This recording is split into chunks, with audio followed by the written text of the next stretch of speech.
There is a mass exodus in higher education. Everybody is leaving the industry. You see this in the media, and everybody's contributing to this narrative. Even I contributed because I left and then I made a video about my transition. But there's a lot of people who still want to go into higher education. So I want to focus on you. This video series will provide you with some practical information along with some practical steps you can take to begin your career in higher education. I'll be dropping new videos each week on this topic, so stay tuned. And if you're ready, I'm ready. Let's get started. So today's focus is about the career benefits of working in higher education. There's a lot of good about this industry. And the number one benefit is that if you love people, this is the perfect industry for you. Your work surrounds helping people, students, whether they're first year freshmen or they're returning adults. You're helping them maximize their academic career. Everybody contributes to student success. And that's something that energizes you. You will love this industry if empathy is your greatest strength.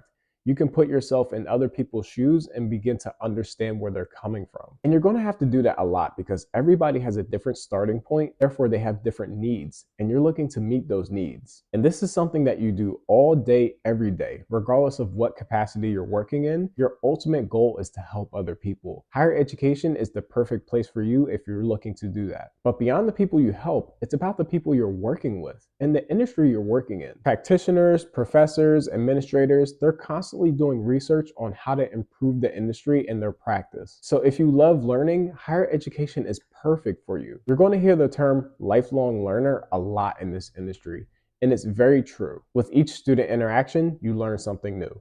With each colleague interaction, you learn something new. You're constantly increasing your repertoire. And this is good because as the student and the conditions in our world evolve, you evolve with it as well. So the benefit is that if you love learning and you love doing research, you're encouraged to do that in this field. As a matter of fact, I would say it's necessary for you to do that in this field. You're learning something every single day in some way, shape, or form. So if you love people and you love learning with people and about people and how to help people, you're in the right place so far. And this is a career that you can really settle in.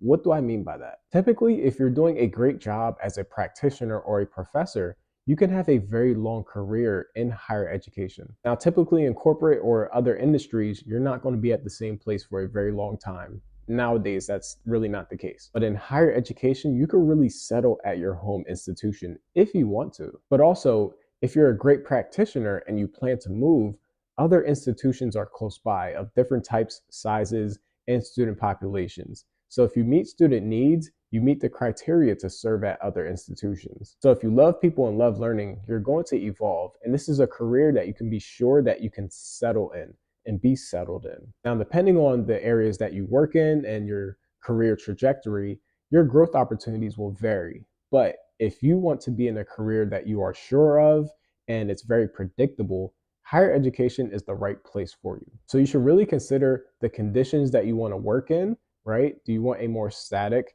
sort of schedule? Do you like to work in a very dynamic environment? And in terms of higher education, is that a career field that works best for your working style? And now we're going to get to it. You've probably been looking for this, but what's the pay like? What are the benefits like? So in terms of the pay, if you work at a public institution, you could quite literally look up everybody's salary at that institution. It's public information. So one thing you should really consider is your standard and cost of living. And on top of that, depending on the career path that you choose, are you willing to play the long game to earn more money over time? Because higher education, it's a marathon and it's not a sprint. So you really need to assess for yourself what type of pay you're looking for and what's the timeline on that pay. But in terms of the benefits, excellent. I worked at a 4-year public institution, and let me tell you, the benefits package is excellent. The health insurance, the employer match, it's quite literally the highest employer match that I heard of or even seen. And of course, this varies depending on your institutional type and how your institution is funded, but typically the benefits really outweigh the salary. So for a lot of people, that's really what they need because maybe they have a partner who they're living with who has a very high salary. So they're taking care of a lot of the finances,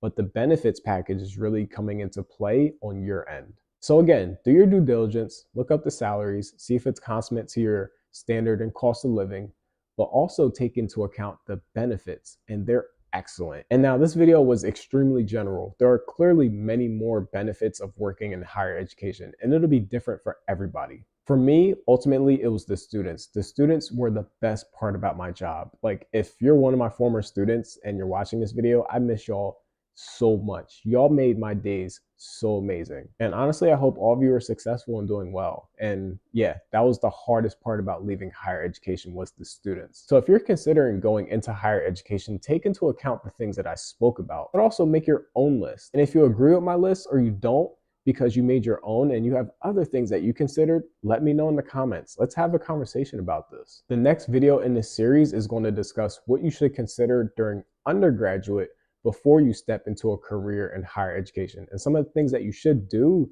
during your undergraduate experience that'll set you up well for a career in higher education. If this was helpful in any way, shape, or form, please like this video, because that increases the engagement and other people get to get help from me. Like I said before, comment if you make your own list or if you disagree with mine. And if you're looking forward to more videos in this series, subscribe, because I have so much more information to offer and we're not stopping just here. So stay tuned, work hard, and I'll see you soon.